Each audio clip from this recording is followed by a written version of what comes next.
विश्व हिंदी सचिवालय मॉरिशस की महासचिव डॉक्टर माधुरी रामधारी जी, विश्व हिंदी सचिवालय मॉरिशस के उप महासचिव डॉक्टर शुभंकर मिश्र जी, संयुक्त राष्ट्र अमेरिका की हिंदी से प्यार है संस्था के संस्थापक श्री अनूप भार्गव जी, भारत से कार्यक्रम की अध्यक्षता कर रहे डॉक्टर विजय कुमार मल्होत्रा जी, इंग्लैंड के भाषा संस्कृत एवं भाषा विज्ञान संकाय सोआस लंदन विश्वविद्यालय से उर्दू एवं हिंदी के वरिष्ठ व्याख्याता श्री नरेश शर्मा जी, श्रीलंका के हिंदी संस्थान से संस्थापक निदेशक श्रीमती अतीला कोतलावल जी, मॉरिशस के हिंदी गर्ल्स कॉलेज से हिंदी अध्यापिका श्रीमती साधना जगरनोत जी, इंग्लैंड से प्रस्तुति करने वाली छात्रा सुश्री अन्ना समकोवा जी, श्रीलंका से प्रस्तुति करने वाली छात्रा सुश्री इमासा आसानी हुलंगमू जी, मॉरिशस से प्रस्तुति करने वाली छात्रा सुश्री पुरेल रितिका खुशी जी, फेसबुक से जुड़े सभी सम्माननीय दर्शकों का हार्दिक अभिनंदन। विश्व हिंदी सचिवालय मॉरिशस, हिंदी से प्यार है अमेरिका, भाषा संस्कृत एवं भाषा विज्ञान संकाय सोआस लंदन विश्वविद्यालय इंग्लैंड, हिंदी संस्थान श्रीलंका और हिंदू गर्ल्स कॉलेज मॉरिशस के समन्वित सहयोग से आयोजित इस आभासी कार्यक्रम में आप सबका स्वागत है। आज का आभासी कार्यक्रम है हिंदी में अभिव्यक्ति। आज हम इस कार्यक्रम का आरंभ कर रहे हैं विश्व हिंदी सचिवालय की महासचिव डॉक्टर माधुरी रामधारी जी के स्वागत भाषण से। आमंत्रित हैं डॉक्टर माधुरी रामधारी जी। हाँ, धन्यवाद प्रकाश जी। अध्यक्ष महोदय डॉक्टर विजय कुमार मल्होत्रा जी, आदरणीय प्राध्यापक, शिक्षक एवं छात्रगण, विश्व हिंदी सचिवालय और हिंदी से प्यार है कि हमारे सहयोगी गण, हिंदी प्रेमियों, आप सबको करजोर अभिवादन। विश्व हिंदी सचिवालय के पाक्षिक आभासी कार्यक्रम में आप सबका मैं स्वागत करती हूँ। साल 2024 के इस प्रथम महीने में हम हिंदी में अभिव्यक्ति के 9वें संस्करण की ओर बढ़ रहे हैं। परंपरानुसार हम सर्वप्रथम कार्यक्रम के अध्यक्ष का स्वागत करते हैं। भारत में नई दिल्ली के रेल मंत्रालय में राजभाषा के पूर्व निदेशक डॉक्टर विजय कुमार मल्होत्रा जी आज के वर्चुअल कार्यक्रम की अध्यक्षता कर रहे हैं।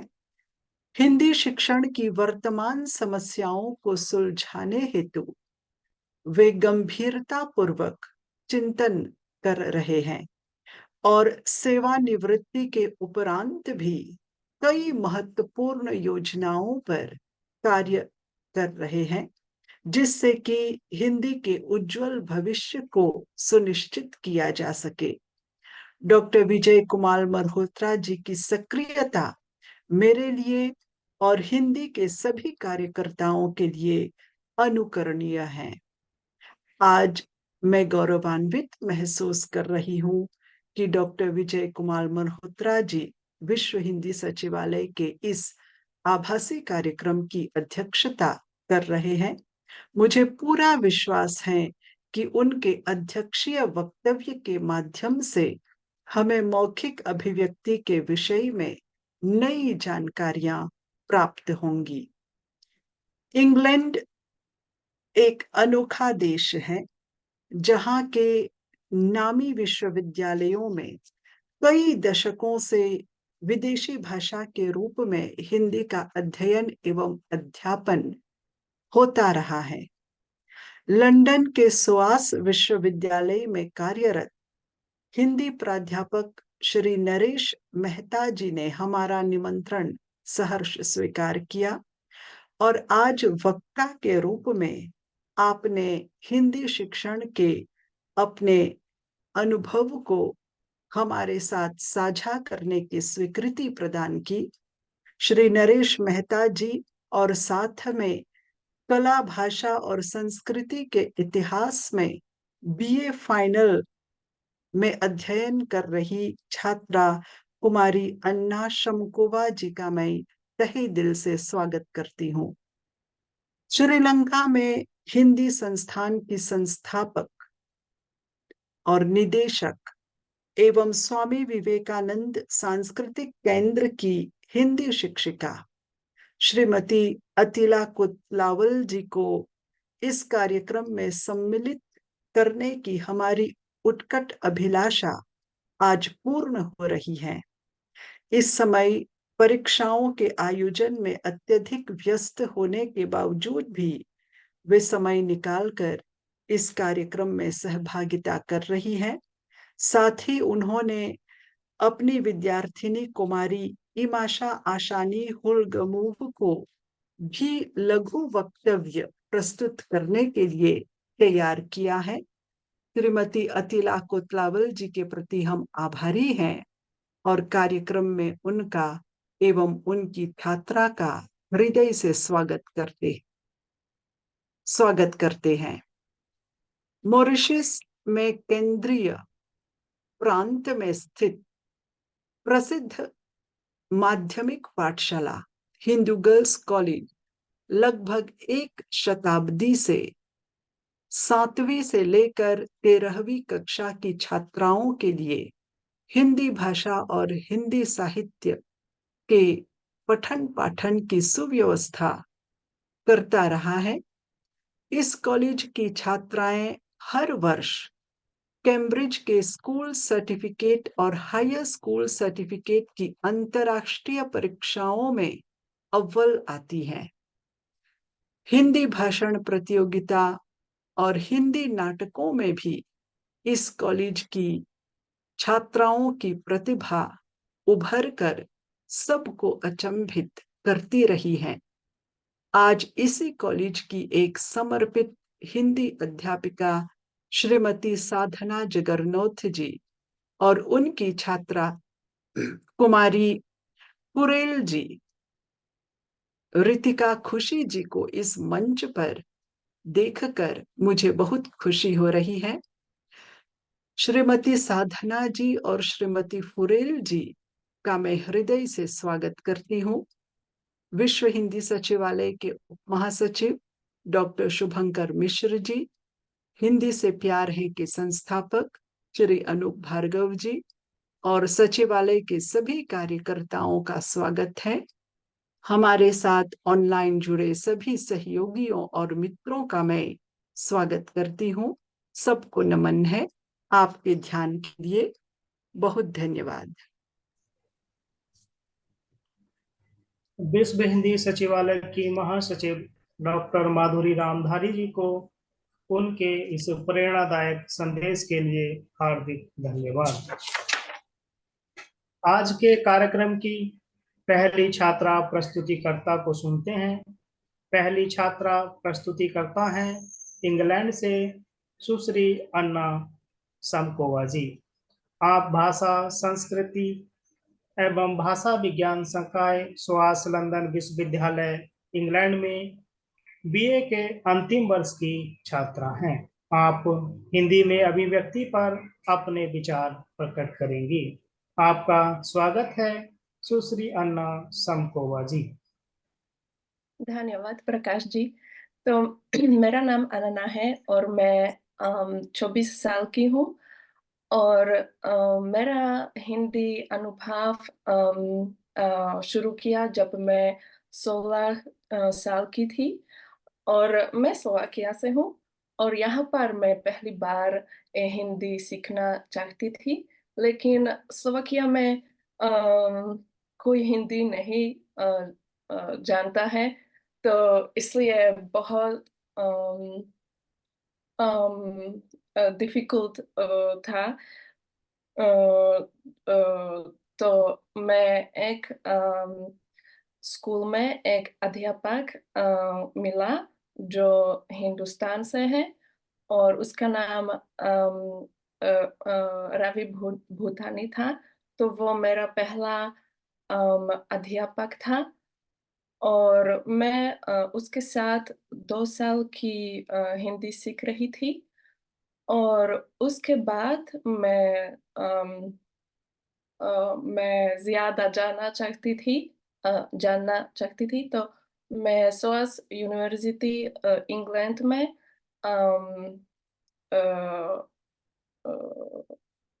आई फाउंड तो मैं वहाँ जाना चाहती थी लेकिन पहली बार मेरा इंग्लिश सबसे अच्छा नहीं था सोअस के लिए तो मैं पहली साल सिर्फ अरबी भाषा दूसरा यूनिवर्सिटी में पढ़ रही थी और उसके बाद मैं सोअस गई और मैं 2 साल नरेश शर्मा जी हिंदी भाषा सीख रही थी और उसके बाद मेरा तीसरा साल के लिए मैं हिंदुस्तान गई जयपुर और जयपुर में मैं 1 साल के लिए हिंदी सीख रही थी एक अमेरिकन अम, संस्थान में और हाँ 1 साल के बाद मुझे लगता है कि मैं हिंदी में अम, काफ़ी फ्लुएंट हूँ लेकिन मुझे बहुत अनुभव चाहिए और स्लोवाकिया में कोई भारतीय लोग नहीं है तो थोड़ा-सा मुश्किल है लेकिन तो इसलिए इस साल मैं उर्दू भाषा भी सीख रही हूँ क्योंकि SOAS में सिर्फ 2 साल के लिए मैं सीख सकती हूँ तो इसलिए इस साल मैं उर्दू अ, भी पढ़ रही हूँ क्योंकि बहुत अलग नहीं है, सिर्फ लिखना और पढ़ना थोड़ा-सा मुश्किल लेकिन बहुत भी दिलचस्प है और हाँ, मुझे आशा हूँ कि मैं हिंदी कभी नहीं भूल जाऊँगी।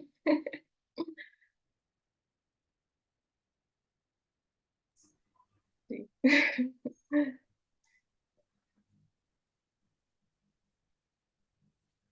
यस। हाँ, तो स्लोवाकिया में लोग नहीं मालूम है हिंदी क्या है, कभी नहीं सुनते हैं कि ये भाषा क्या है, कहाँ से है। हमेशा कहते हैं कि ये इंडियन भाषा है। हिंदी नहीं मालूम।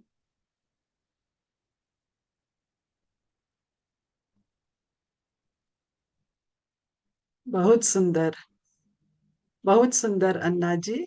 आप जारी धन्यवाद, रखिएगा अपना अध्ययन। आपको सुनकर हमें बहुत बहुत खुशी हुई। बहुत धन्यवाद। धन्यवाद जी। इंग्लैंड से सुश्री अन्ना समकोवा जी 16 वर्ष की उम्र से हिंदी सीख रही हैं। आप हिंदी सीखने भारत गईं। आपकी हिंदी सीखने की उत्कंठा प्रबल है।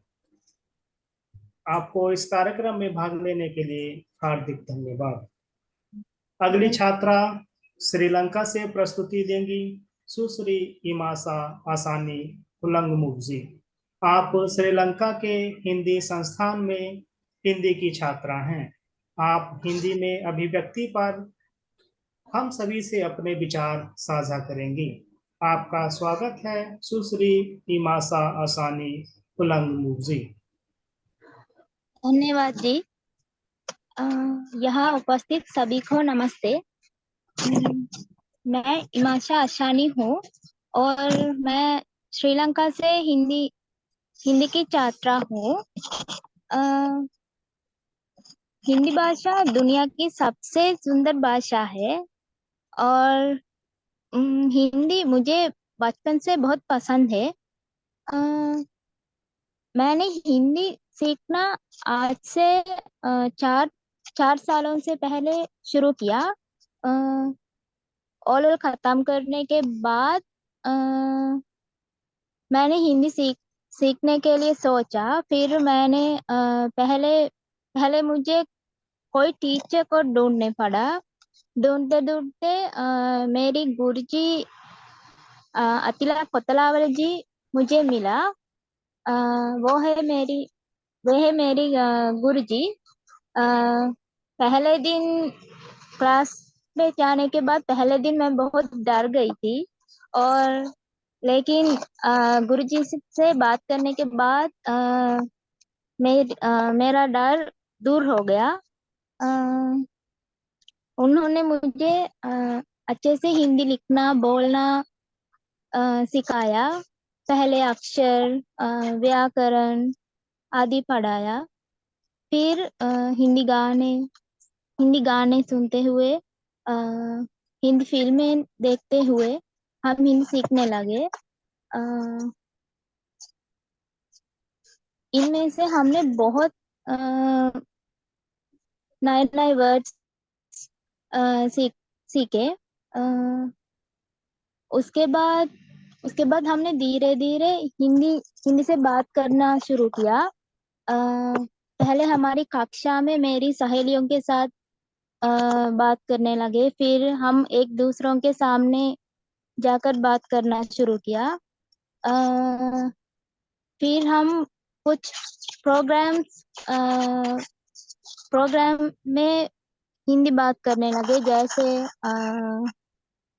हिंदी दिवस, दीपावली, होली अवसरों पर हिंदी में लोगों के सामने बात करना शुरू किया।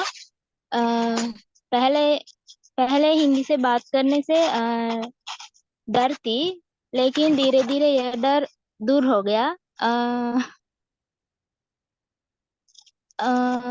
और हमारी एक छात्र सभा चलते हैं। इसमें इसमें हम एक महीने के एक दिन में चलते हैं। और हम उसमें जाके हिंदी गाना, छोटे छोटे भाषण आदि देते थे और कहानियां सुनाते थे। गुरुजी बारीक ने हमें उसका संचालन करने के लिए देते हैं। और कभी कभी हम हिंदी क्लास में इंडियन खाना बनाते हैं। हिंदी में बात करते करते खाना बनाने की कोशिश करते हैं, और इस तरह हमने पकोड़ा, पूरी, पराठे आदि बहुत कुछ इंडियन खाना बनाते हैं। ऐसे ऐसे ऐसे हिंदी सीखते आज मैं इस स्थान पर हूँ। और यह सबकी वजह मेरी गुरुजी है, क्योंकि उन्होंने मुझे ये सब दिया है, और इसीलिए इसीलिए मैं आज इस बड़ा मंच पर हिम्मत से बात कर सकती हूँ। इसलिए मैं अपनी गुरुजी अतिला कोतलावली जी को बहुत बहुत बहुत धन्यवाद देना चाहती हूँ, और आप सबको भी धन्यवाद देना चाहती हूँ मुझे यहाँ बुलाने के लिए।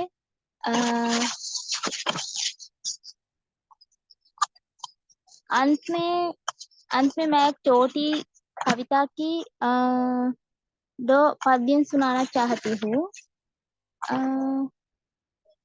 सौदे है सुगंध, मीठी सी भाषा, गर्व से कहती हूँ हिंदी है मेरी सबसे प्रिय भाषा। धन्यवाद।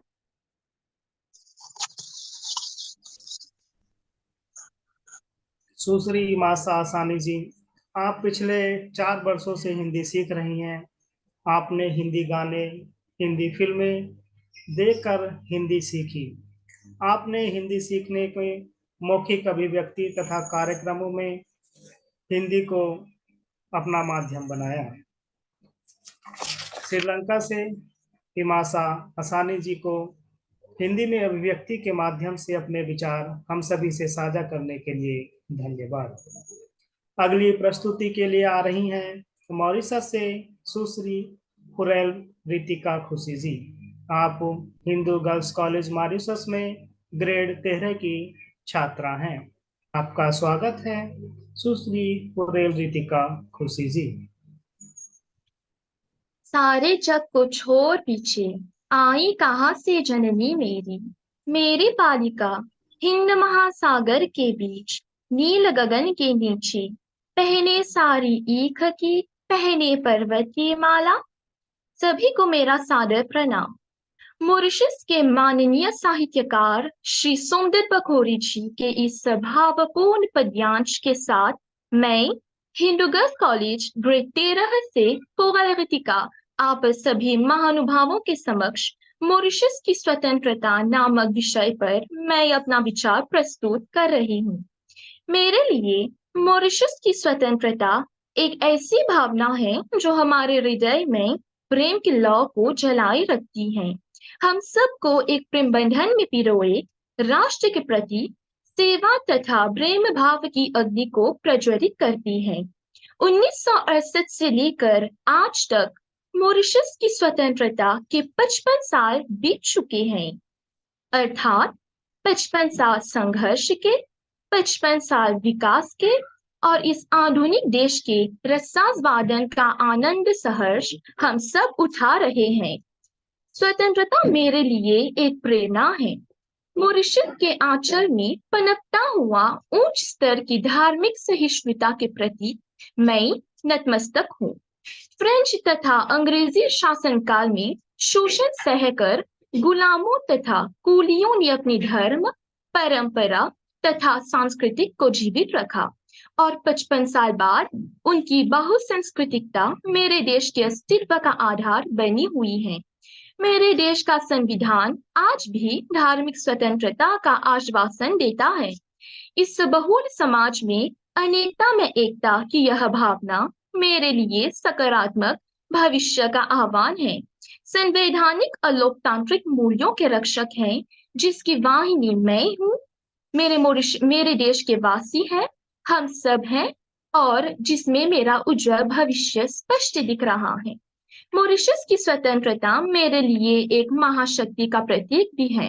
इस छोटे द्वीप के समक्ष अनगिनत और व्यापक चुनौतियां खड़ी हैं, फिर भी बड़ी ताकतों जैसे चीन, अफ्रीका, अमेरिका और भारत के साथ अपना संबंध जोड़कर अपनी सीमित क्षमताओं के बावजूद देश में औद्योगिक, वैज्ञानिक एवं तकनीकी उन्नति हुई है। पर्यावरणीय सीमाओं के भीतर एक स्वस्थ, न्यायपूर्ण और स्वच्छ समाज का निर्माण जारी है। हम कार्बन तटस्थ अर्थव्यवस्था बनाने का लक्ष्य रखते हैं, अर्थात सतत पोषणीय विकास मेरे देश के प्राथमिकता है। बाबा साहेब अम्बेडकर के अनुसार शिक्षा का उद्देश्य है सीखो, संगठित हो, संघर्ष करो। मुझे गर्व है कि 21वीं शताब्दी में स्वर्णिम मॉरिशस के उदय का आधारशिला शिक्षा ही है। मेरे देश ने शिक्षा के प्रति अपनी कटिबद्धता नहीं छोड़ी। 1977 में पूर्व प्रधानमंत्री सर शिवसागर रामगुलाम ने निःशुल्क शिक्षा का जो विचारोपण किया, आज यहाँ हमारे संविधान की अनिवार्यता है।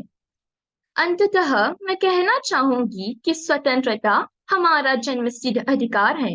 हर साल स्वतंत्रता प्राप्ति के कई उत्सव आयोजित किए जाते हैं। स्वतंत्रता की स्वर्ण जयंती की चारों तरफ धूम रहती है, लेकिन हमें ऐसी चकाचौंध से केवल मोहित नहीं होना है, बल्कि अपनी इस अमूल्य स्वतंत्रता को अक्षुण्ण बनाए रखने के लिए मनसा वाचा कर्मणा से राष्ट्र व समाज को सजग, सुदृढ़ एवं सशक्त बनाने की दिशा में अग्रसर होना अत्यधिक आवश्यक है। इसी के साथ ही मैं अपने स्वर्गतुल्य देश के प्रति नतमस्तक होकर मैं अपने विचारों को विराम देती हूँ। जय मॉरिशस, जय हिंद, धन्यवाद। आपने मॉरिशस की स्वतंत्रता का संक्षिप्त परिचय दिया। आपकी हिंदी बहुत ही धारा प्रभा है।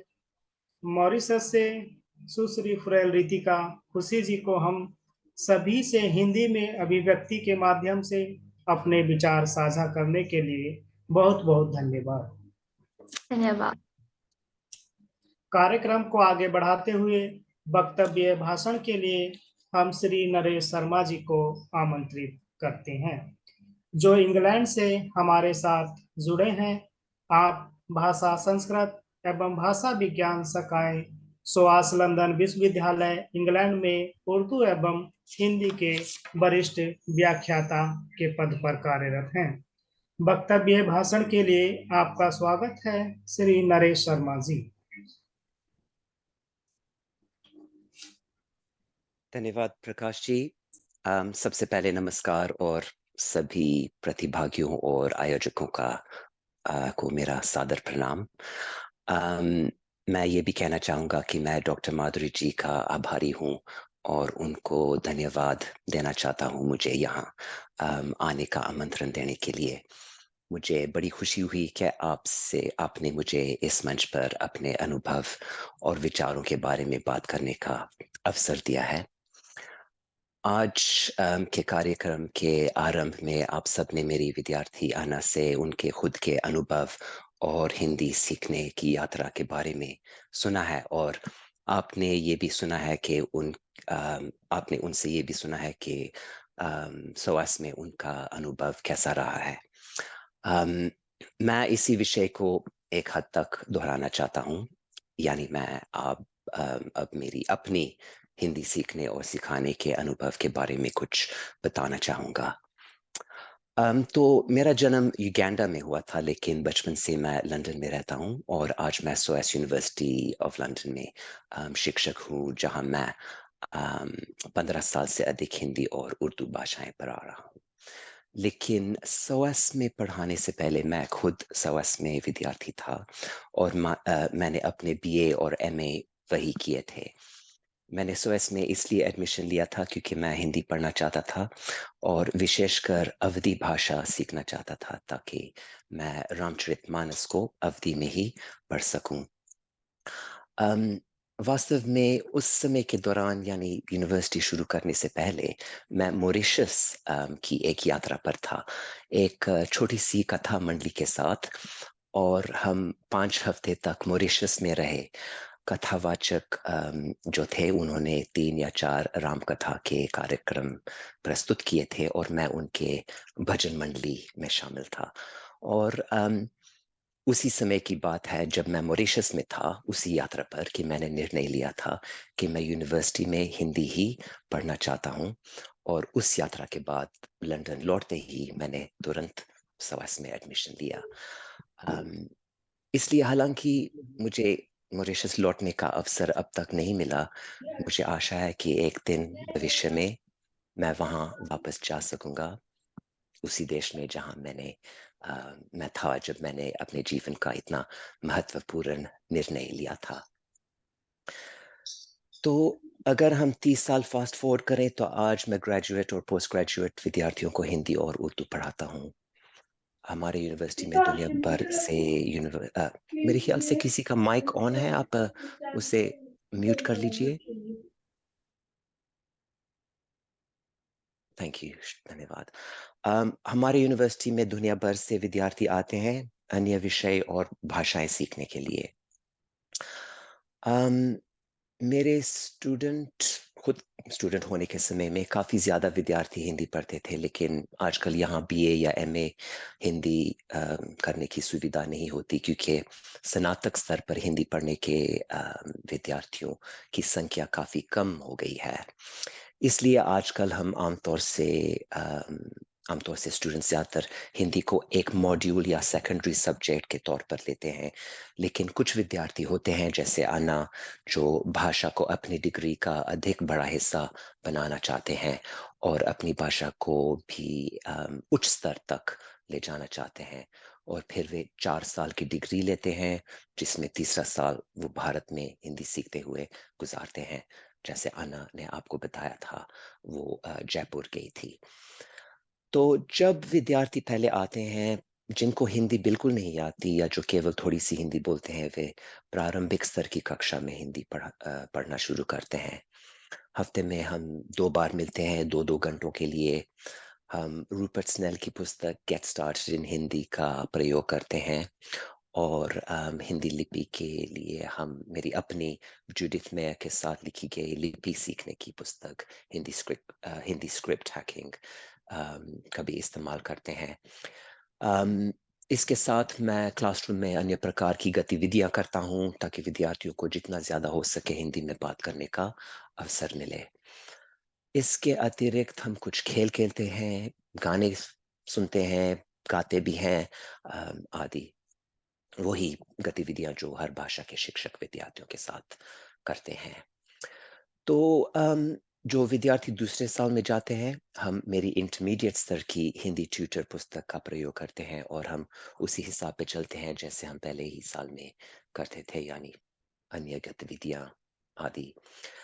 इसके अलावा अगर अभी व्यक्ति की बात करें तो क्योंकि दूसरे साल के विद्यार्थियों की भाषा का ज्ञान अधिक बढ़ चुका होता है, यानी वो ज़्यादा बोल और समझ सकते हैं, इसलिए मैं उनके साथ ज़्यादा प्रामाणिक सामग्री का प्रयोग कर सकता हूँ, जैसे सोशल मीडिया से या कहीं ऑनलाइन से कुछ छोटे लेख या वीडियोस देख सकते हैं, जिससे उन्हें असली और वर्तमान हिंदी का अनुभव मिलता है और साथ ही भारतीय संस्कृति और दूसरे देशों के बारे में भी जिनका हिंदी से संबंध है का वो कुछ जान और सीख सकते हैं हिंदी के माध्यम से।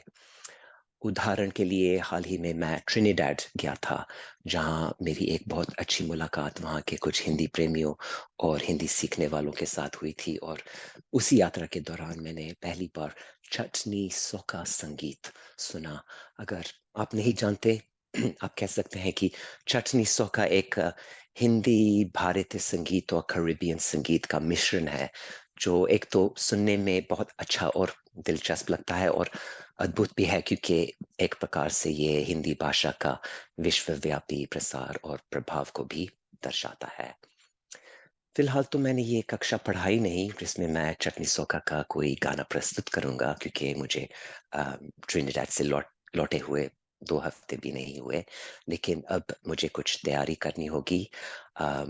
कोई गाना या गाने चुनूंगा, कुछ शब्दावली तैयार करूंगा वगैरह। शिक्षकों का बस यही काम होता है, ना कि हम अपनी कक्षाओं के लिए कुछ ना कुछ सोचते रहते हैं और कुछ तैयारी करते रहते हैं। कम से कम मेरे साथ तो ऐसा ही है, क्योंकि मेरे लिए हिंदी पढ़ाना केवल मेरा काम नहीं, मेरा एक शौक भी है। तो इसी विचार पर मैं आपसे आज्ञा लेता हूँ अपनी बात को यहाँ समाप्त करने का, और आप सभी श्रोताओं और दर्शकों को सुनने के लिए मेरा बहुत धन्यवाद और मेरा सादर प्रणाम। इंग्लैंड से श्री नरेश शर्मा जी, आप प्रयोग अपनी कक्षाओं में नए नए प्रयोग से बच्चों को हिंदी सिखाते हैं। इस सूचना परख वक्तव्य के लिए इंग्लैंड से श्री नरेश शर्मा जी को बहुत बहुत धन्यवाद। अगले वक्तव्य भाषण के लिए हम श्रीमती अतीला कोतलावल जी को आमंत्रित करते हैं, जो श्रीलंका से हमारे साथ जुड़ी हैं। आप हिंदी संस्थान श्रीलंका की संस्थापक, निदेशक तथा स्वामी विवेकानंद सांस्कृतिक केंद्र कोलंबो में शिक्षिका हैं। आप एक पेशेवर भाषा शिक्षिका, अनुवादक, मोटिवेशनल वक्ता, योग अध्यापिका तथा सामाजिक कार्यों में लगी हुई हैं। आपके लेख और कविताएं पत्र पत्रिकाओं में प्रकाशित होते रहते हैं। आपको हिंदी विशारद पुरस्कार, हिंदी ज्योत्सना पुरस्कार, अंतर्राष्ट्रीय साहित्य और भाषा पुरस्कार के अतिरिक्त अन्य सम्मानों से भी सम्मानित किया जा चुका है। वक्तव्य भाषण के लिए आपका स्वागत है, श्रीमती अतीला कोतलावल जी।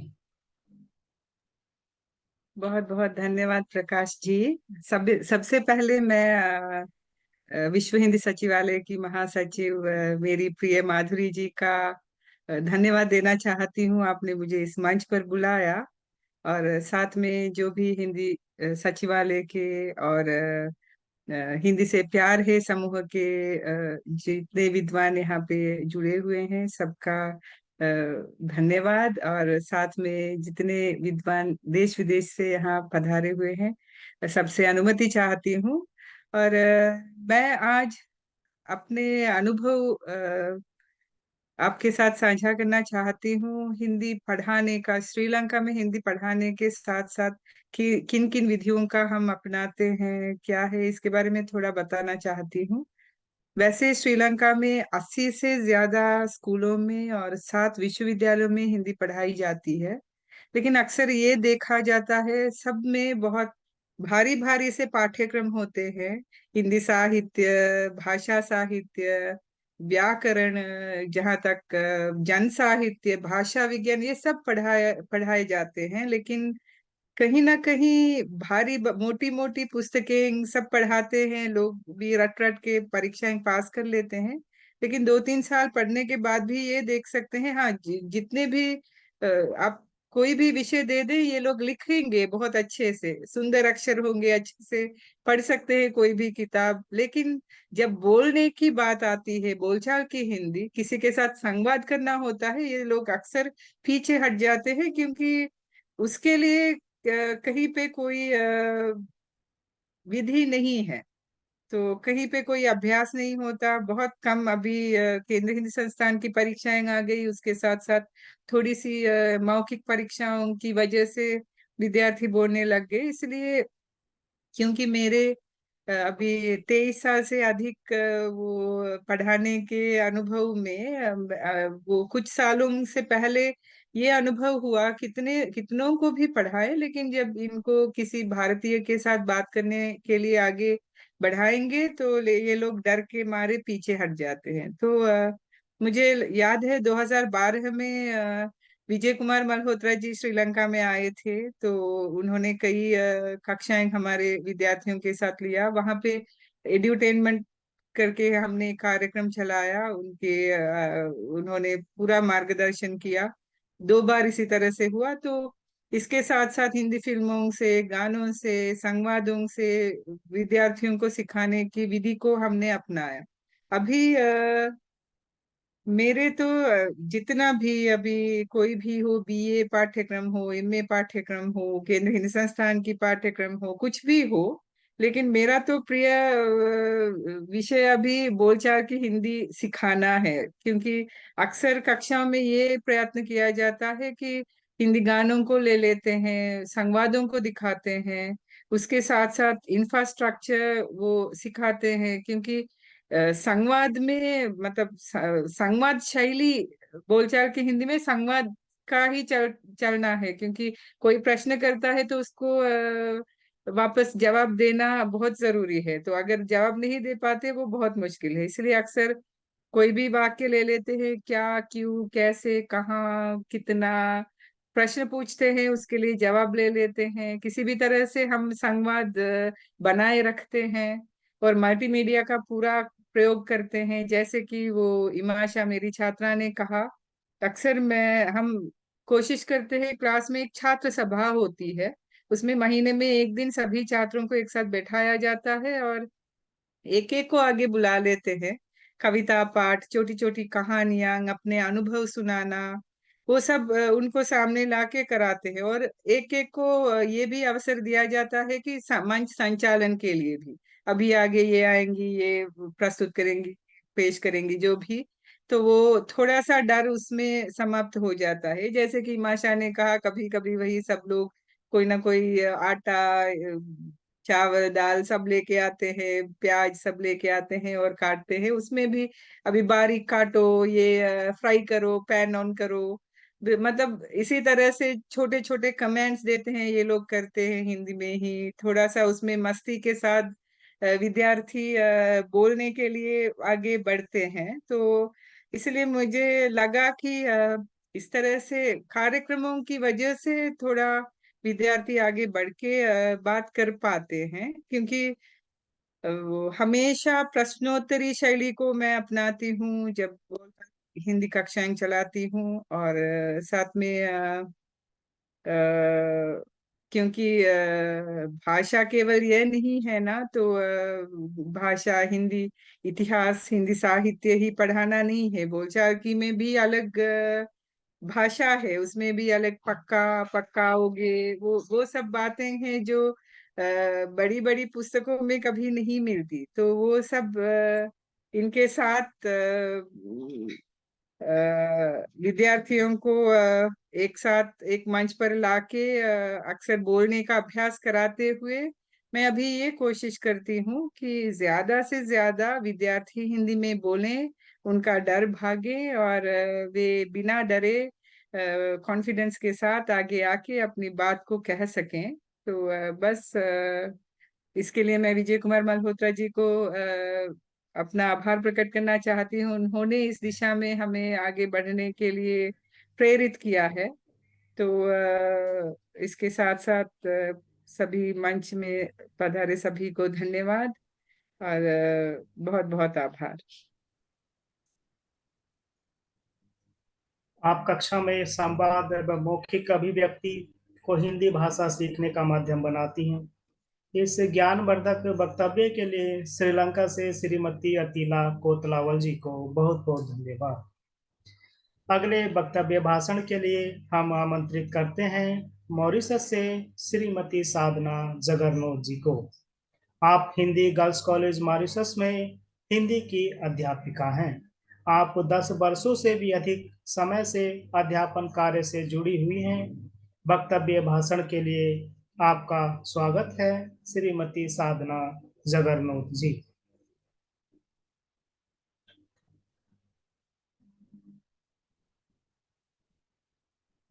मैडम आपका माइक म्यूट है। प्रकाश भाई जी आपको धन्यवाद देते हैं। सबसे पहले इस आभासी मंच पर उपस्थित सभी मान्यगण को मेरा करजोर नमन। मॉरिशस देश से मैं साधना जगरनोत विश्व हिंदी सचिवालय के महासचिव डॉक्टर माधुरी रामधारी के प्रति आभार प्रकट करती हूँ, जिन्होंने मुझे और मेरे विद्यालय की छात्रा रितिका फुएर को इस वैश्विक मंच पर हिंदी में अभिव्यक्ति करने का स्वर्ण अवसर दिया। इसी का लाभ उठाते हुए मॉरिशस में स्थित हिंदू गर्ल्स कॉलेज में हिंदी शिक्षण और हिंदी में छात्रों की मौखिक अभिव्यक्ति पर अपना वक्तव्य प्रस्तुत करती हूँ। 20 सालों से मैं हिंदू गर्ल्स कॉलेज, जो एक माध्यमिक संस्था है, में पढ़ाती हूँ। यहाँ विद्यालय लगभग 80 साल पुराना है और अपनी इस लंबी यात्रा में अन्य अनेक विषयों के साथ साथ हिंदी भाषा को सामान्य महत्व दी जाती है, जिससे इस स्कूल की अपनी अलग ही पहचान है। हमारे यहाँ ग्रेड 7 से लेकर ग्रेड 13 तक लगभग 1200 छात्राएं हैं, जिनमें से अधिकतर हिंदी भाषा और हिंदी साहित्य की पढ़ाई करती है। हमारे हिंदी विभाग में 4 निपुण अध्यापिकाएं पूरी कटिबद्धता से कार्यरत हैं। मॉरिशस में हम हिंदी भाषा को द्वितीय भाषा के रूप में हैं और इसके प्रति आकर्षण और अभिरुचि बनाए रखने हेतु हम नवीन शिक्षण विधियों को अपनाते हैं और इसके द्वारा हिंदी पाठ्यक्रम को सहजतापूर्वक छात्रों तक संप्रेषित करती है। इस प्रकार हमारे विद्यार्थी कैम्ब्रिज विश्वविद्यालय की परीक्षा में भाग लेकर अच्छे अंकों से उत्तीर्ण होते हैं। हिंदी शिक्षण के अंतर्गत जैसे सभी स्कूलों में होता है, श्रवण, वाचन, पठन एवं लेखन कार्य पर अत्यधिक बल दिया जाता है। सुनने और बोलने का कौशल, परिस्थिति के अनुसार संवाद, अनुवाद कौशल, कहानी पठन, कविता वाचन और उच्च स्तरीय छात्रों के लिए औपचारिक और अनौपचारिक पत्र लेखन, नाटकों का मंचन, आलोचनात्मक पठन और प्रस्तुति एवं सृजनात्मक कार्य मुख्य रूप से समाहित है। प्रौद्योगिकी के इस दौर में हमारे स्कूल द्वारा श्रव्य और दृश्य माध्यम की सुविधाएं भी उपलब्ध है। इसी की सहायता से हम हिंदी को केवल पुस्तकीय ज्ञान तक सीमित न रखकर इससे वास्तविक संसार से जोड़ते हैं। हिंदी साहित्य के पाठ्यक्रम में चयनित जो कहानियां हैं, जैसे वापसी, फूस की रात, दुर्घटना आदि के अध्ययन में इंटरनेट और वास्तविक जीवन से प्राप्त सामग्रियों सामग्रियों की सहायता लेती है और पाठ्यक्रम के अनुसार शैक्षिक गतिविधियों का आयोजन भी करते हैं। हर साल स्कूल में हिंदी दिवस का भव्य आयोजन होता है। वाद विवाद प्रतियोगिता, गायन का जो कार्यक्रम है आदि में भाग लेकर बच्चे अपनी प्रतिभा और कौशल को अभिव्यक्त करते हैं। इससे उनमें तार्किक क्षमता और भाषा शिक्षण के मौखिक अभिव्यक्ति विकसित करने के उद्देश्य की पूर्ति होती है। स्कूल के बाहर अन्य शैक्षिक संस्थाएं जैसे मॉरिशस में हिंदी संगठन, हिंदी प्रचारणी सभा, विश्व हिंदी सचिवालय, सनातन धर्म संस्था आदि द्वारा आयोजित अनेक गतिविधि या प्रतियोगिताओं में काव्य पाठ, कहानी पठन में सृजन क्षमता विकसित करते हैं। गत साल ही विश्व हिंदी सचिवालय द्वारा मॉरिशस की 55वीं स्वतंत्रता के अवसर पर आयोजित कार्यक्रम में हमारे छात्राओं ने एकांकी मंचन में भाग लेकर अपनी अभिनय तथा मौखिक क्षमता का परिचय दिया। जैसे सभी लोग परिचित हैं, अभी 2 दिनों में अयोध्या में भगवान श्री राम जी के मंदिर का भव्य उद्घाटन होने जा रहा है। इस ऐतिहासिक शुभ अवसर पर हम स्कूल की ओर से रामायण गायन तथा हिंदी भाषा में पुरुषोत्तम श्री राम पर विचार व्यक्त करने हेतु बच्चों को मंच प्रदान कराते हैं। मुझे गर्व का अनुभव होता है यहाँ बताते हुए कि पारंपरिक रूप से हमारे विद्यालय में दैनिक प्रार्थना हिंदी में की जाती है और श्रद्धा पूर्वक हमारे हिंदी तथा अहिंदी भाषी विद्यार्थी इसमें भाग लेते हैं। बहुत ही प्रसिद्ध कहावत है कि भाषा गई तो संस्कृति गई। इसीलिए हिंदी शिक्षण और हिंदी में अभिव्यक्ति को आधार बनाकर हम विद्यालय की ओर से तथा विशेषकर हिंदी विभाग की ओर से हमारा यही उद्देश्य रहता है कि बच्चों को हिंदी भाषा तथा हिंदी साहित्य के माध्यम से उन्हें भारतीय संस्कृति और संस्कारों की ओर प्रशस्त करें। इसके साथ मैं आपको धन्यवाद देती हूँ। आपने ध्यानपूर्वक मेरी बात सुना। आपको हार्दिक धन्यवाद। जय हिंद, जय मॉरिशस। श्रीमती साधना जगरनोत जी ने हमें बताया कि हिंदू गर्ल्स कॉलेज मॉरिशस में हिंदी शिक्षण किस तरह कराया जाता है। आपने हमें बताया कि मॉरिशस में हिंदी की अलग किस प्रकार जल रही है। इस सुंदर वक्तव्य के लिए मॉरिशस से श्रीमती साधना जगरनोत जी को हार्दिक धन्यवाद। धन्यवाद। हिंदी में अभिव्यक्ति की उपयोगिता पर प्रकाश डालते हुए अध्यक्षीय भाषण के लिए आमंत्रित हैं डॉक्टर विजय कुमार मल्होत्रा जी, जो भारत से हमारे साथ जुड़े हैं। आपने गुरुकुल कांगड़ी विश्वविद्यालय हरिद्वार भारत से कंप्यूटर साधित अंग्रेजी हिंदी अनुवाद पर पीएचडी की उपाधि प्राप्त की। आप 32 वर्षों तक विभिन्न बैंकों और भारतीय रेलवे में राजभाषा से संबंधित विभिन्न कार्यों का निष्पादन करते हुए सन 2002 में निदेशक राजभाषा के पद से सेवानिवृत्त हुए। 7 वर्षों तक आप माइक्रोसॉफ्ट इंडिया में भाषा सलाहकार हिंदी रहे। 5 वर्षों तक आपने सीडैक पुणे में भाषा सलाहकार हिंदी के रूप में अपनी सेवाएं दी। आपने कंप्यूटर के भाषिक अनुप्रयोग पर लेखन कार्य किया तथा अमेरिका स्थित अमेरिकन विश्वविद्यालय और पेनिलोबी विश्वविद्यालय के लिए विभिन्न विषयों से संबंधित लेखनों का हिंदी अनुवाद किया। आपको लगातार 5 वर्षों तक माइक्रोसॉफ्ट के सबसे प्रतिष्ठित पुरस्कार माइक्रोसॉफ्ट वैल्यूएबल प्रोफेशन पुरस्कार तथा महामहिम राष्ट्रपति द्वारा उत्कृष्ट वैज्ञानिक और तकनीकी लेखन के लिए आत्माराम पुरस्कार से सम्मानित किया गया है। अध्यक्षीय भाषण के लिए डॉक्टर विजय कुमार मल्होत्रा जी को हम आमंत्रित करते हैं। आपका स्वागत है महोदय। धन्यवाद माधुरी जी, प्रकाशवीर जी और उपस्थित वक्तागण। मैं संयोग की बात है कि जो पहला भाग था आपकी इस अभिव्यक्ति का, उसको मैंने बहुत ध्यान से सुना था और उस पर अपनी टिप्पणी भी माधुरी जी को भेजी थी। वो सारी चीजों को मद्देनजर रखते हुए आज मैं आपसे जो बात करने जा रहा हूं, इसके पीछे बहुत से उद्देश्य हैं मेरे। तो शुरुआत में यहीं से करता हूं कि अभिव्यक्ति, हमने शुरू में माधुरी जी ने स्पष्ट भी किया था कि अभिव्यक्ति भी दो तरह की है, मौखिक और लिखित। लेकिन मेरे दिमाग में ये बात नहीं आती कि बरसों तक हिंदी सीख कर भी अगर हम हिंदी बोल नहीं पाते तो हमारी सारी शिक्षा व्यर्थ है। हम भारत में जाकर शॉपिंग नहीं कर सकते, आम खोमचे वाले के पास जाकर चाट नहीं खा सकते, हाँ जलेबी नहीं खा सकते, मिठाई, तो भारत तो यही है। आम लोगों के बीच तो चांदनी चौक में नहीं जा सकते। तो मेरा खासतौर पे अभी ये अन्ना जी बता रही थी जयपुर का, क्योंकि मुझे याद है जयपुर में मैं एक बार गया हूँ और American institute of Indian studies में हिंदी पढ़ाई जाती है और शायद आप वहीं पढ़ाई थी। और मुझे बड़ा दिलचस्प एक अनुभव है जो मैं आपके साथ शेयर करना चाहूंगा। मुझे एक बार कहा गया कि आप वहां जाके इनकी परीक्षा लीजिए कि वो कैसे हिंदी बोलते हैं।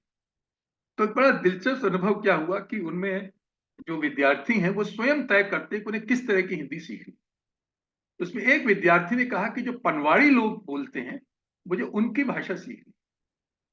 तो उनकी संस्था ने उनको एक पनवाड़ी के घर पर रख दिया और वो जब मेरी परीक्षा हुई या मेरे परीक्षा के लिए मेरे सामने विद्यार्थी आए, उसने मेरे को पनवाड़ी की तरह से पान वान से अपने हाथ में लेकर और मुझसे कि आप कौन सा पान लेंगे, कट्ठा कितना लेंगे, चूना कितना लेंगे। अब मेरे जैसे आदमी जो पान नहीं खाता था, लेकिन मुझे बात इतनी अच्छी इसलिए लगी कि वो जिस तरह से पनवाड़ी बोल रहे हैं, जिन मुहावरों का इस्तेमाल कर रहे हैं, उनका प्रयोग वो कर रहा था। तो मेरे कहने का आशय ये है कि हमारा ये प्रयास होना चाहिए कि हिंदी हम कितने भी विद्वान, क्योंकि आप विद्वान करके प्रेमचंद को पढ़ते हैं तो उसके लिए कई वर्ष का अभ्यास की आवश्यकता है।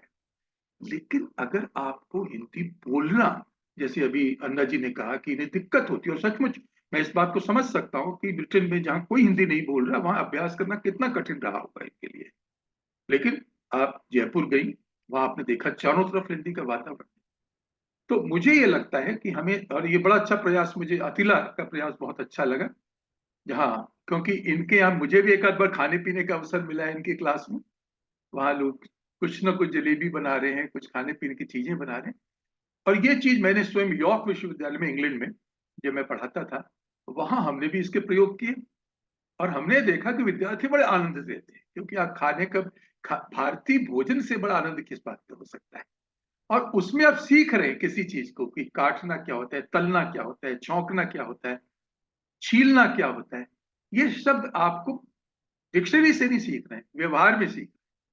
तो मेरे कहने का आशय ये है, मैं दो तीन बातें क्रमबद्ध रूप में कहूंगा, हालांकि बहुत सी चीजें दिखाना चाहता था लेकिन समय की सीमा को देखते हुए, क्योंकि मेरे पास अनंत खजाना है दिखाने का। लेकिन मैं एक बात मान के चलता हूं कि हम ये मानकर चले कि ये तो हम सबको पता है। चलिए थोड़ा सा मैं डेमो का एक रूप दिखा देता हूँ, उसी बीच में बात भी करता जाता हूँ। अच्छा, ये आपको दिखाई दे रहा है, मेरा स्क्रीन दिखाई दे रहा है कि नहीं? नहीं दिखाई दे रहा है, नहीं। नहीं दिखाई, चलिए ठीक है। तो मैं इसको फिर वही प्रक्रिया करनी पड़ेगी, मैं अपना समय नष्ट नहीं करना चाहता इसके अंदर।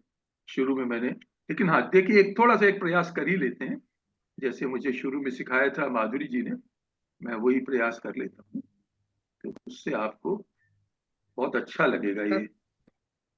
अब स्क्रीन शेयर हो गया जी।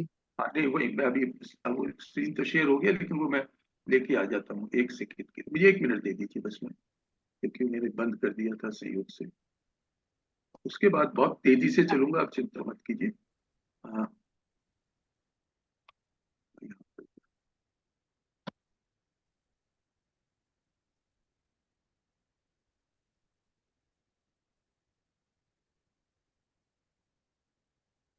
अब इसके अंदर मैं आपको बस स्क्रीन एक बार खोल लेता हूँ और आपको बस अब ये हो गया शुरू।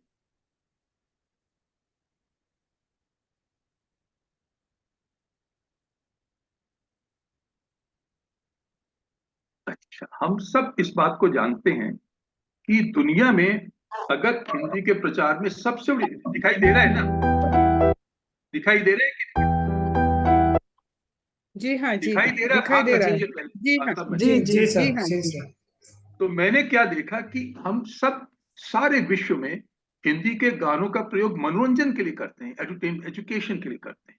मुझे लगा कि हमें इसको शिक्षा तक लाना है, तो मैंने एक नया नाम गढ़ा, एडुटेनमेंट, मतलब एजुकेशन थ्रू एंटरटेनमेंट। और उसमें जैसे एक गाना, आपको एक छोटा सा गाना 1 मिनट सुना रहा हूँ, तो 1-2 लाइन सुनाऊंगा, आपको पता ही है। मेरा जूता है जापानी, ये पतलून इंग्लिस्तानी, सर पे लाल टोपी। इस गाने में भारतीय संस्कृति की जो विविधता में एकता है, यूनिटी इन डाइवर्सिटी, एक गाने में पता चल जाता है। अंतिम बात के मेरा दिल है हिंदुस्तानी, बस ये उसका कोर है कि आप कुछ भी कपड़े बदल लो लेकिन दिल से हम हिंदुस्तानी है। और थोड़ा सा आगे चलिए, ये देखिए एक गाना है जो मेरे नाम जोकर फिल्म है, उसका ए भाई जरा देख के चलो। आपको आश्चर्य होगा कि इस गाने के अंदर इतनी बड़ी संख्या में विशेषण और क्रिया विशेषण है, यानी कि एडजेक्टिव और एडवर्ब्स। अब आप देखिए कितने, ये देखिए, मैंने इनको लाल रंग से इंगित किया हुआ है, आगे पीछे दाएं बाएं ऊपर नीचे, बड़े छोटे खरे छोटे। आपको इतना कंटेंट, इतनी सामग्री एक गाने में मिल रही है, तो इसको 1-2 लाइन। ए भाई जरा देख के चलो, आगे ही नहीं पीछे भी, दाएं ही नहीं बाएं भी, ऊपर ही नहीं नीचे भी। ए भाई जरा देख के चलो। अब इसके अंदर कितना मनोरंजन है आप कल्पना कर सकते हैं। तो आगे मैंने थोड़ा सा इसको मैं आगे बढ़ा देता हूं। अब देखिए एक और चीज मैं यहां स्पष्ट करना चाहूंगा। हमें कई बार ये भ्रम हो जाता है कि भाषा शिक्षण का मतलब है शब्दों का सीखना। मुझे याद है एक बार ट्रिनिडाड में किसी ने कहा हमको 100 शब्द आते हैं। मैंने कहा वाक्य कितने जनरेट कर सकते हैं, प्रश्न ये है यहाँ पर। तो इसके अंदर जैसे उदाहरण के लिए एक वाक्य मैं हमेशा बोलता हूँ, ट्रेन लेट है। इसके अंदर तीनों में से 2 अंग्रेजी के शब्द हैं, फिर भी हिंदी को वाक्य क्यों है? क्योंकि इसका जो सिंटेक्स है, वाक्य विन्यास हिंदी का है। तो इसको थोड़ा सा मेरी कोशिश ये होती है कि हम पहले कक्षाओं में विद्यार्थियों को सिंटेक्स सिखाएं, वाक्य विन्यास सिखाएं। जैसे इसका उदाहरण मैं आपको देता हूं। अब देखिए हमने सब गाने मैं हूं, ये स्ट्रक्चर है। आप ये भी कैसे, मैं टीचर हूं, मैं स्टूडेंट हूं, मैं इंडियन हूं। आप हो सकता है कि पहली क्लास में आप ये ना कह पाए कि मैं विद्यार्थी हूं, कोई फर्क नहीं पड़ता, आप स्टूडेंट ही बने रहिए थोड़े दिन के लिए। अतिला ने एक बार मुझे क्लास में बुलाया कोलंबो में, तो एक सज्जन ने कहा कि मैं, वो चुप हो गए। फिर उसने बड़ी मुश्किल से बोला गिरिजाघर। मैंने कहा आप गिरिजाघर मत जाइए, कल चर्च चले जाइए पहले, बाद में गिरिजाघर जाते रहिए। सारी शक्ति अगर आप इन कठिन शब्दों को रटने में लगाएंगे तो आप भाषा का विन्यास नहीं सीख पाएंगे। तो इसलिए इन गानों को कभी कभी हम गानों से, ना मैं भगवान हूँ ना मैं शैतान हूँ, आवारा हूँ कोई ऐसा गीत गाओ के आरज़ू जगाओ। अच्छा तो इसमें आपने देखा होगा कि ये जो मैं और हूं वाले हमने कई गाने आपके सामने रखे। अब मैं हूं को अगर सिखाने के लिए आप पूरे 2-3 घंटे 2-3 क्लासेस ले लीजिए, कोई फर्क नहीं पड़ता। आप उन्हें सिखाएंगे कि मैं स्टूडेंट हूं, मैं खाना खाता हूं, मैं पानी पीता हूं। हाँ, थोड़ी सी वर्ब्स, जिसको बेसिक वर्ब्स हम कहते हैं, वो छांट ले शुरू में, और उसके अनुसार उनसे वाक्य बनाते चले जाएं। कैंडी में एक बार, ये अतिला बीत वहां थी, हम लोगों ने कार्यशाला चलाई अपना श्रीलंका में, और मैंने उनसे यही करना शुरू किया कि आप बोलते जाइए बस। आप क्या खाते हैं? मैं रोटी खाता हूं। अच्छा, आप कहाँ जाते हैं? मैं कहाँ रहते हैं? मैं बॉम्बे में रहता हूँ। आप कहाँ जाते हैं? मैं बॉम्बे। अब कैसे जाते हैं? मैं ट्रेन से जाता हूँ। आपको WH क्वेश्चन जिसको हम कहते हैं, उसके अनुसार संवाद शैली में वाक्य बनाने होंगे, और वो विद्यार्थियों से बुलवाने होंगे एक के बाद, चाहे 5-7 क्रियाओं को ही आप लेकर चलिए, लेकिन जितने अधिक वो वाक्य बनाएंगे, उसमें कितने भी अंग्रेजी के वाक्य आ जाए, आप शब्द आ जाए, उसकी चिंता मत कीजिए शुरू में। वो धीरे धीरे वो उन शब्दों को आप हिंदी में अपने आप अनायास कन्वर्ट होंगे। अब तो स्थिति यह है कि भारत, कई बार लोग बहुत परेशान होते हैं कि भारत में इतनी हिंदी में अंग्रेजी क्यों मिक्स की जाती है। हम ये भूल जाते हैं कि भारत एक बहुभाषी देश है, जिसके अंदर 15-16 तो विकसित भाषाएं हैं। जो आदमी हिंदी बोल रहा है वो बंगला है भाषी भी हो सकता है, तमिल भाषी भी हो सकता है, कोई भी, लेकिन बहुत बड़ी बात, उसके बावजूद भी हिंदी बोल रहा है। वो कहता है फ्रूट ले लो, एप्पल ले लो, आप शुरू में एप्पल ले लीजिए, एप्पल खा लीजिए, बाद में आप फ्रूट को फल करते रहिए।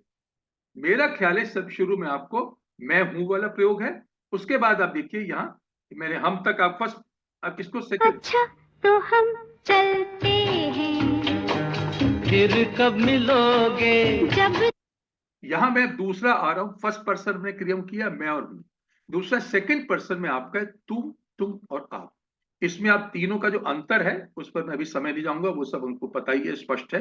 लेकिन बताना, जब भी मैं कहूं मैं खाना कहूं तुम क्या करते हो, आप प्रश्न पूछेंगे उसका उत्तर ही तो देगा कि मैं ये करता हूं। तो ये गाने भी हमने एक तरह से इसमें दो चार रखे हैं। आप यहाँ आए इसलिए, आपने बुलाया इसलिए, आए हैं तो काम भी बताइए, पहले जरा आप प्यार इस गाने में बताइए, मुस्कुराइए, ये सारा प्रयोग जो आपके साथ होता है आप उनको आसानी से सिखा सकते हैं। इसका जो दूसरा भाग है, मैं समय नष्ट नहीं कर, इसको हमारी अपेक्षा ये होती कि जो कोई डिस्टर्बेंस आ रहे है, हमारी अपेक्षा ये होती कि ये जो भाग 2 में आप देखेंगे इतना अधिक व्याकरण इसमें छिपा है। अब मैं इसको उदाहरण दिखाता हूँ, देखो। प्यार तो निभाओगे, निभाऊंगा, भूल तो ना जाओगे। अब देखिए, मैं इसको हम टीचिंग पॉइंट्स कहते हैं, मैं हर गाने के साथ टीचिंग पॉइंट्स देता हूं। अब यहाँ पर हमको निभाओगे, जाओगे, खाओगे, रचाओगे, पकाओगे, ये सब तुम के साथ है। ये हमें उनके दिमाग में बैठा देना है कि हमें जाओ, और ये इतना ही नहीं है, तुम जाओ, तुम खाओ, तुम पियो, और उसको जो भविष्य में आपने यहाँ पर गे लगा दिया। इसका अभ्यास जो शिक्षार्थी है, मैं ये असल में ट्रेनिंग ऑफ ट्रेनर्स के लिए, शिक्षकों के लिए है, वो इसका प्रयोग करके उनसे अभ्यास करवाएं। निभाओगे, निभाऊंगा, जाओगे, जाऊंगा, भूल जाओ, ये लगातार बोलते चले जाना है बस। कहो ना प्यार है, कहो। अब इसमें देखिए जो गाना है कहो ना प्यार है, इसका दूसरा है, मैं समय की वजह से कहा ना प्यार है। अब ये ना का प्रयोग आपने तो बचपन से ये पढ़ा, ना मतलब नो नहीं, वो कहता है कहो ना प्यार है, वो कहती कह तो दिया, कहा ना प्यार है। अब कहो ना प्यार है और कहा ना प्यार है, ये कितने महत्वपूर्ण चीजें हैं सिखाना।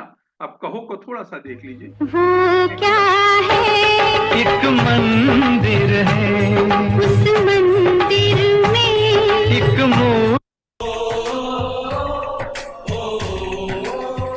संदेशे आते हैं,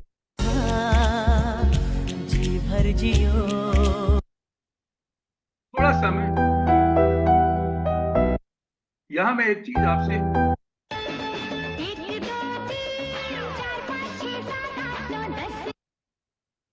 यहां मैं एक चीज थोड़ा सा बताना चाहूंगा।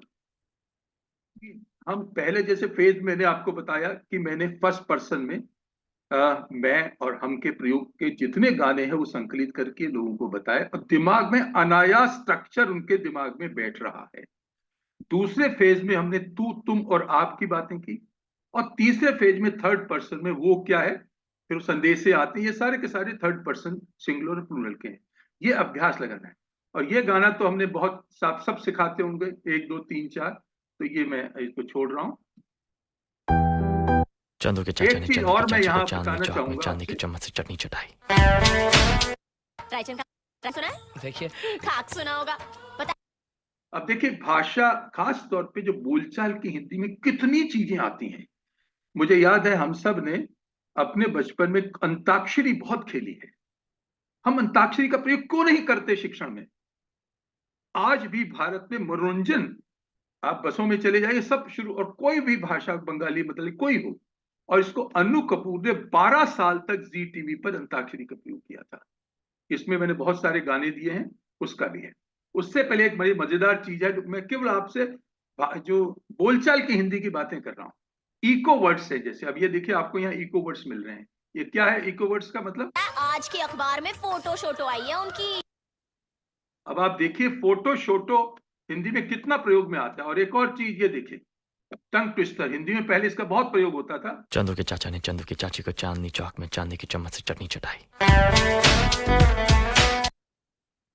ये हमें जितना अभ्यास करेंगे, उनको खेलने दो, ये भाषा खेल है, मस्ती करने दो, चाहे आप अंताक्षरी के माध्यम से करते हैं। और एक बड़ी अच्छी बात हमें नरेश जी ने कही, मैं उसका जिक्र इसलिए करना चाहूंगा और मैं उनसे अनुरोध करूंगा कि वो गीत हमें दे दें, क्योंकि हमारी कोशिश ये है कि जो इसको क्रॉस कल्चर कहते हैं, बहुत से गाने दो दो संस्कृतियों के सम्मिलन से मिले हैं। हमने स्पेनिश के गाने, समय नहीं है, स्पेनिश और हिंदी के साथ, इटालियन और हिंदी के साथ सब गानों को रख रहा है। तो मैं चाहूंगा कि आपने कैस्पियन जो गाने आप ढूंढ रहे हैं वो हमें दे दीजिए, ताकि इस वेबसाइट पर हम उसको रखेंगे। और ये सारी चीजें हम शिक्षण के लिए, खासतौर पे बोल चाल की हिंदी मौखिक अभिव्यक्ति के लिए सिखाने का प्रयास करते हैं। नमस्ते सर, मेरा नाम है अर्जुन सिंह। 5000 साल पुरानी सभ्यता की वजह से हम हिंदुस्तानी सबको ऐसे ही झुक के प्रणाम करते हैं। आपकी मातृभाषा अंग्रेजी पूरी दुनिया में सबसे ज्यादा हमारे ही देश में घसी जाती है। और आपको शायद ये भी नहीं पता होगा कि अंग्रेजी के ज्यादातर शब्द संस्कृत से लिए गए हैं। संस्कृत का शब्द मात्र अंग्रेजी में मदर बना, भ्रातृ बना ब्रदर, ज्यामिति बनी ज्योमेट्री और त्रिकोणमिति बनी ट्रिग्नोमेट्री। अच्छा, अब जैसे मैंने शुरू में आपसे कहा था, मैं इसमें विस्तार में नहीं जा रहा, मैं इसको WH क्वेश्चंस कहता हूँ। कौन, कब, कहां, कैसे, बस इन्हीं पर आप 10-15 वाक्य, क्रियाओं को लेकर वाक्य बनवाते रहिए। आप ये देखेंगे कि जब तक वो वाक्य बोलने ना लग जाए, उनको क्लास बंद कर दीजिए, मत जाने दीजिए बाहर। हमने थोड़ा कैंडी में थोड़ा प्रयोग किया था, मैं नहीं कहता बहुत उसके प्रयोग सफल हुआ, लेकिन दिशा हमको मिली कि हमें इस तरह से पढ़ाना है, और कोई किताब नहीं, कुछ नहीं, ये सब इसमें है। और उस समय हमने ये सारा था। अच्छा, एक और चीज है, मॉडल वर्ब्स की बात मैं इसलिए करना चाहूंगा कि हम हिंदी में केवल कालवाची चीजों को तो सिखाते हैं कि भूतकाल है, भविष्य काल है, लेकिन हिंदी में मॉडल वर्ब्स बहुत ज्यादा चलते हैं। अब आप देखिए, इसमें उदाहरण देता हूं, ये देखिए, इंग्लिश में जैसे लेट्स गो फॉर शॉपिंग। अब हिंदी में इतनी अधिक अंग्रेजी आती है, तो आप इसको खरीदारी करके अनुवाद करने की कोई आवश्यकता नहीं है। चलो शॉपिंग के लिए चले, आओ चाय पिए, ये हम हिंदी में बहुत बोलते हैं, इनका भी अभ्यास हमको कराना होगा। आओ डिनर करें, आओ हिस्ट्री पढ़ें, आप इतिहास बोल दीजिए, मुझे कोई तकलीफ नहीं है, लेकिन आओ क्रिकेट खेलें। ये जो लेट्स वाला प्रयोग है, ये सब मॉडल क्रिया वाले बहुत ज्यादा है। एक थोड़ा डोमेन्स में आपको एक चर्चा दिखा देता हूं।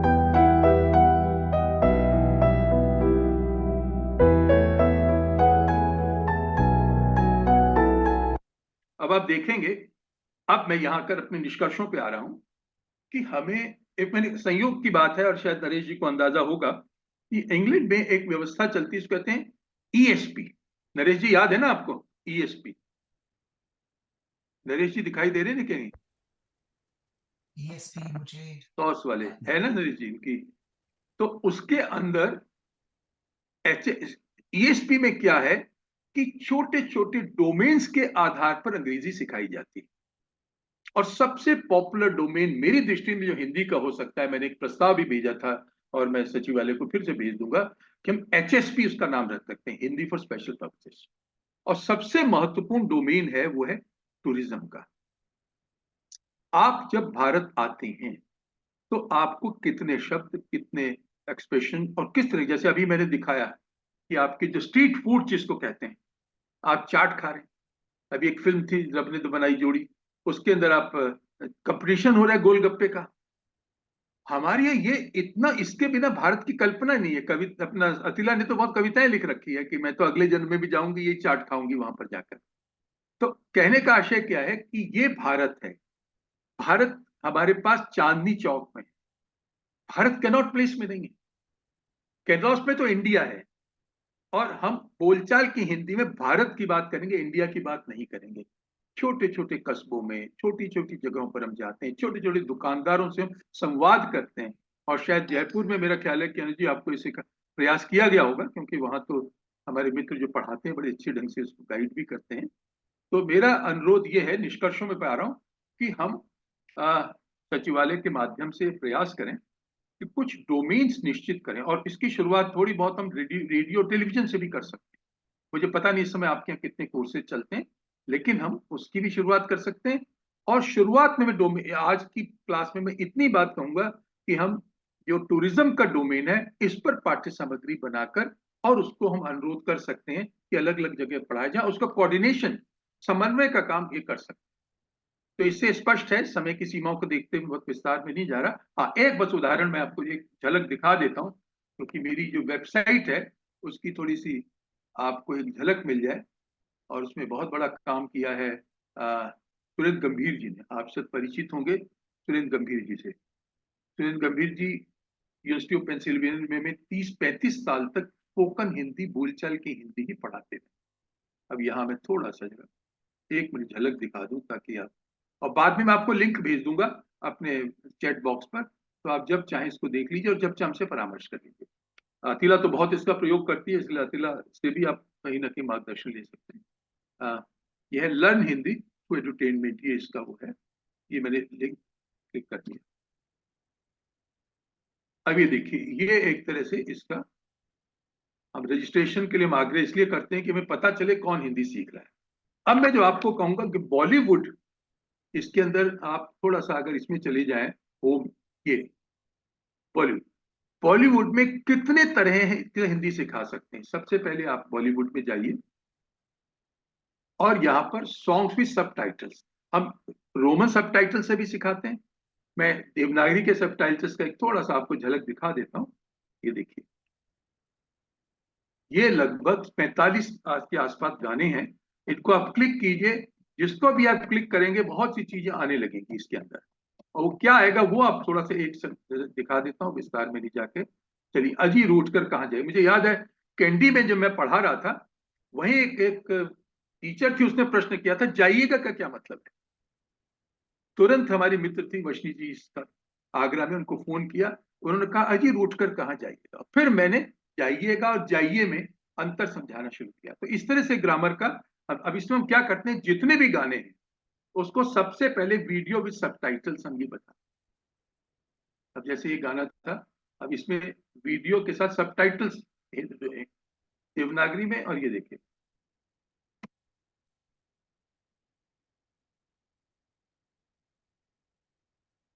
एक झलक दिखाते हैं। अब कहाँ जाएगा, जहाँ जाएगा हमें पाएगा, अजी रूठ कर अब कहाँ जाएगा, जहाँ जाएगा। तो पहला फेज होगा, हम केवल वीडियो विद सबटाइटल्स हम बताते हैं। दूसरा फेज आपके लिए बहुत महत्वपूर्ण शिक्षण की दृष्टि से, उसको मैं थोड़ा इसलिए दिखा दूं कि आपको पता चल जाए कि है क्या ये। दूसरे में आपके पास आएगा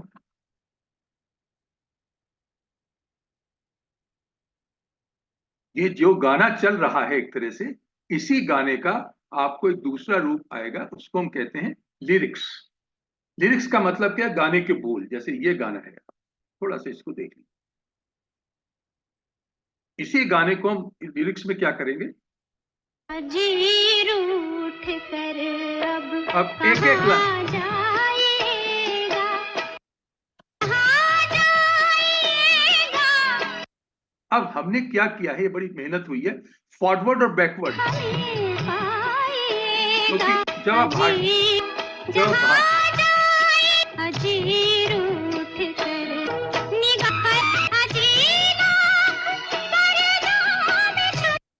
हर गाने का हमने लिरिक्स बनाया है हिंदी में, रोमन में, क्योंकि अगर आप हिंदी पढ़ना नहीं जानते हैं, आपके यहाँ तो बहुत बड़े विद्वान लोग हैं, अतिला तो सबको पहले क ख ग ही सिखाती है, लेकिन अगर वो हिंदी भाषा लिपि नहीं भी जानते हैं तो उनको रोमन के माध्यम से शुरुआत कर सकते हैं। तो lyrics with audio Hindi application.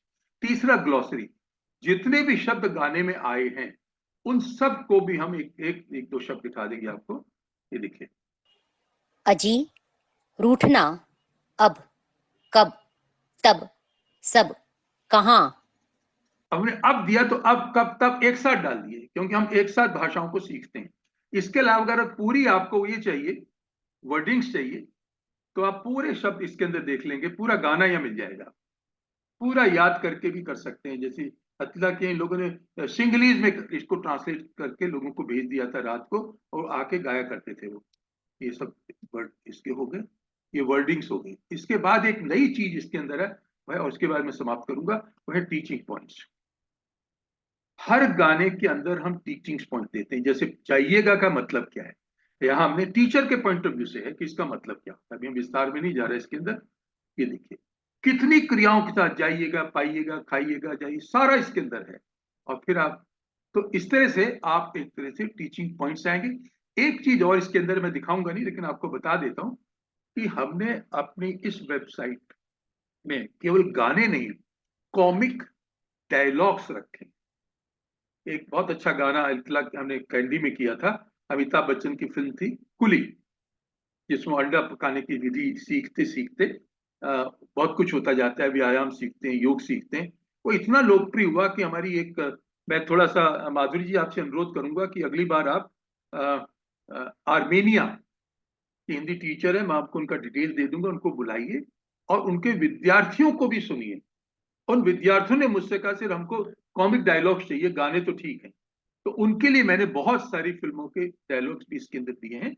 अब निष्कर्ष ये हम सबका कि हमारी कोशिश होनी चाहिए कि हम बोलचाल की हिंदी मूलतः सबको सिखाएं, उसके बाद हम क्रमिक रूप से आगे बढ़ें कि आपको साहित्य पढ़ना है, सब करना। पहली क्लास में आप एकदम साहित्यिक हिंदी नहीं सिखा सकते। ये अलग बात है, नरेश जी तो बहुत मेधावी हैं, जिन्होंने एक तरह से जाके आते ही अवधि सीखना शुरू किया। मैं तो प्रणाम करता हूँ आपको कि कितना मन में, लेकिन मैं हर व्यक्ति से अपेक्षा नहीं करता।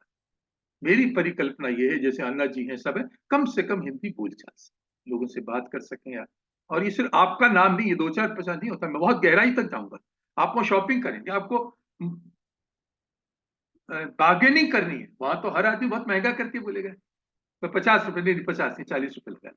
इस तरह से जो बातचीत है ये हमारी उसमें होगी। तो मैं थोड़ा सा प्रारूप बनाकर आपको उसका बनाऊंगा एक तरह से टूरिज्म पर, और फिर हम उसको आगे चलेंगे। धन्यवाद, नमस्कार। इस विचारोत्तेजक एवं ज्ञानवर्धक अध्यक्षीय भाषण के लिए डॉक्टर विजय कुमार मल्होत्रा जी को बहुत बहुत धन्यवाद। अब हम इस आभासी कार्यक्रम के अंत में पहुंच चुके हैं।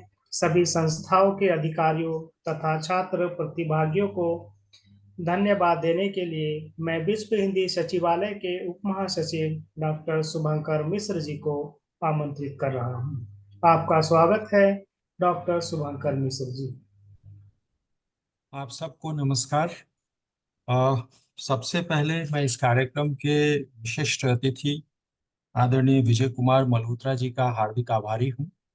आपने अनौपचारिक शिक्षण की बात की, आपने मुहावरे लोकोक्तियों के माध्यम से हिंदी सीखने सिखाने की बात की है।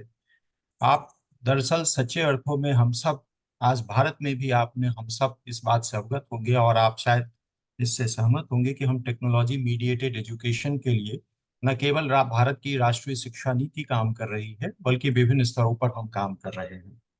हिंदी शिक्षण प्रशिक्षण के साथ साथ आपने कम्युनिकेटिव हिंदी, संवादी हिंदी की बात की है, और आपने एक अच्छी बात कही कि ईएसपी और एचएसपी की बात की है।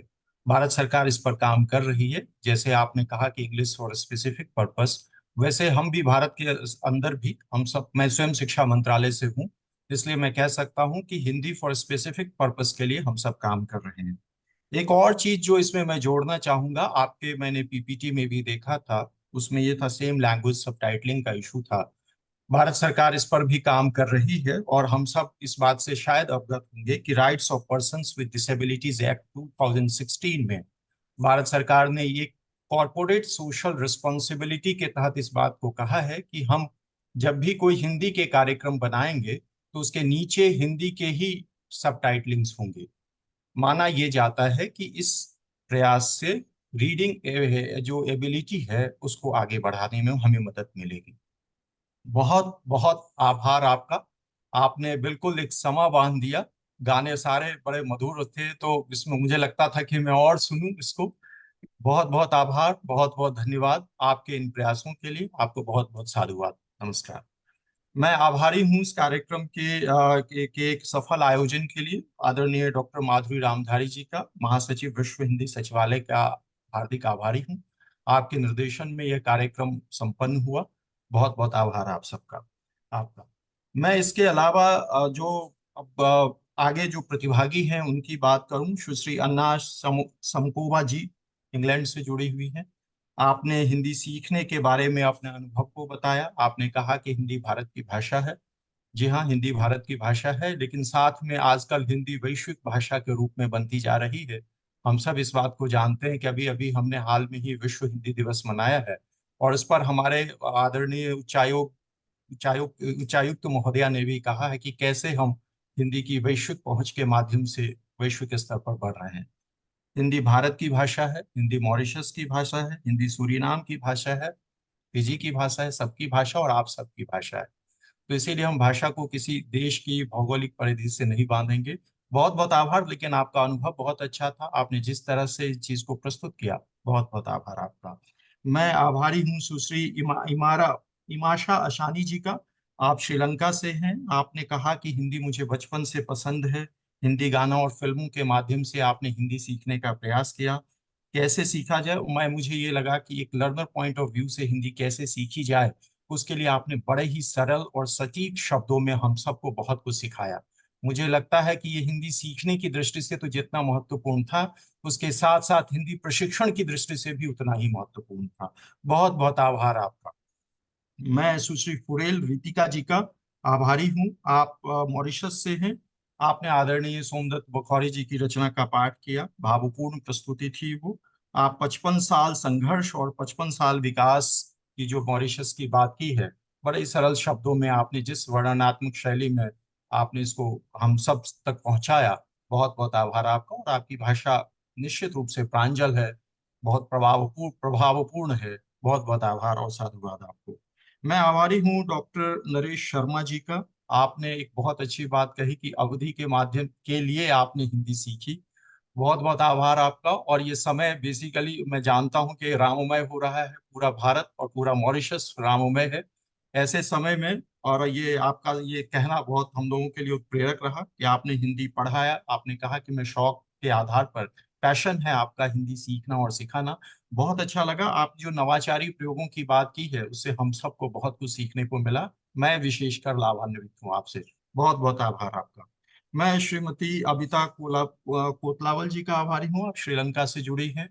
आप ने सही अर्थों में हिंदी सीखने की परंपरा को, जो एक सशक्त परंपरा का निर्माण कर रही है, वो हम सब के लिए एक पथ प्रदर्शक, आप पथ प्रदर्शक हैं। आपका मुझे लगता है कि आपसे हम सबको बहुत कुछ सीखने की जरूरत है कि कैसे किचन की भाषा हिंदी, जैसे कि आदरणीय विजय मल्होत्रा जी ने भी कहा कि HSP की बात हम कर रहे थे कि हिंदी फॉर स्पेसिफिक पर्पस, खैर वो एक अलग चीज है, लेकिन फंक्शनल हिंदी की जो हम बात कर रहे हैं, जो कम्युनिकेटिव हिंदी की बात कर रहे हैं, उसमें आपका ये प्रयास निश्चित रूप से काबिले तारीफ है।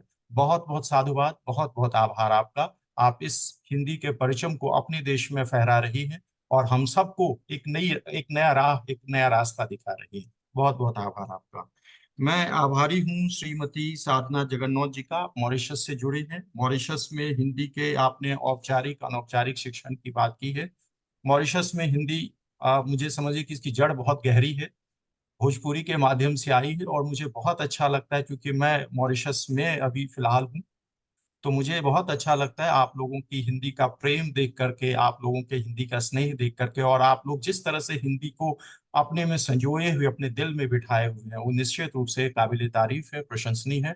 बहुत बहुत आभार आपका, हार्दिक आभार आपका।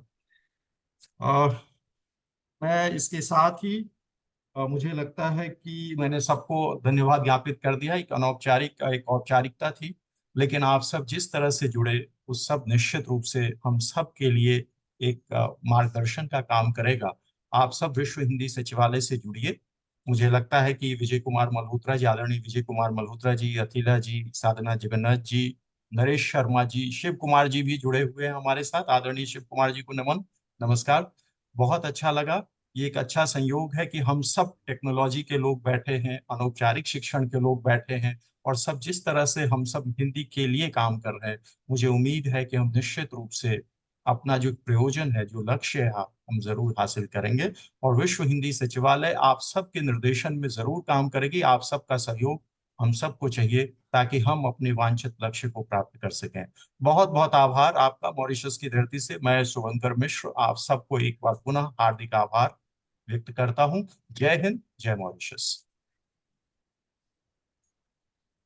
विश्व हिंदी सचिवालय के उप महासचिव डॉक्टर शुभंकर मिश्र जी को इस प्रेरणादायक धन्यवाद ज्ञापन के लिए कोटि से धन्यवाद।